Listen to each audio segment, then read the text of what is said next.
സംസ്ഥാനത്ത് പാട്ടക്കാലാവധി കഴിഞ്ഞ സർക്കാർ ഭൂമി തിരിച്ചുപിടിക്കുന്നതിൽ റവന്യൂ വകുപ്പിന് ഗുരുതര വീഴ്ച.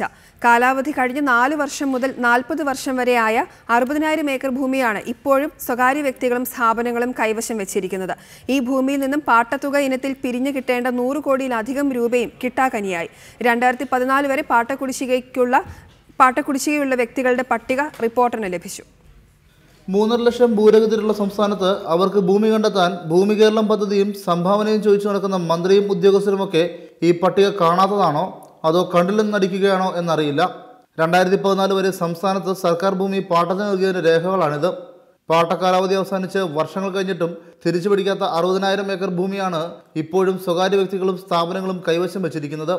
രാഷ്ട്രീയ പാർട്ടികളുടെ ഓഫീസ്, ഷോപ്പിംഗ് മാളുകൾ, മദ്യോൽപ്പന്നശാലകൾ, ബാർ പദവിയുള്ള ക്ലബ്ബുകൾ, ആരാധനാലയങ്ങൾ, വൻകിട കമ്പനികൾ തുടങ്ങിയവയ്ക്കായി 26,445 ഹെക്ടർ സ്ഥലമാണ് പാട്ടത്തിന് നൽകിയത്. സെന്റിന് 1 രൂപ നിരക്കിലാണ് ഈ ഭൂമിയിൽ ഏറെയും നൽകിയിട്ടുള്ളത്. എന്നാൽ പാട്ടക്കാലാവധി കഴിഞ്ഞിട്ടും പാട്ടത്തുക നൽകാനോ ഭൂമി തിരിച്ചു നൽകാനോ ആരും തയ്യാറായിട്ടില്ല.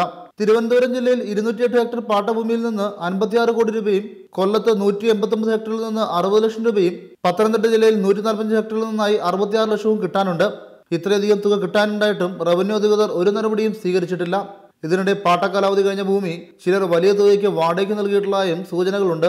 സ്വകാര്യ വൻകിട കമ്പനികൾക്ക് ഏറെ ഭൂമി പാട്ടത്തിന് നൽകിയിട്ടുള്ള ഇടുക്കി, വയനാട് ജില്ലകളിലെ കണക്കുകൾ പോലും റവന്യൂ വകുപ്പിന്റെ കൈവശമില്ല എന്നതും സംശയകരമാണ്. ബെർലിൻ മാത്യു, റിപ്പോർട്ടർ, കൊച്ചി.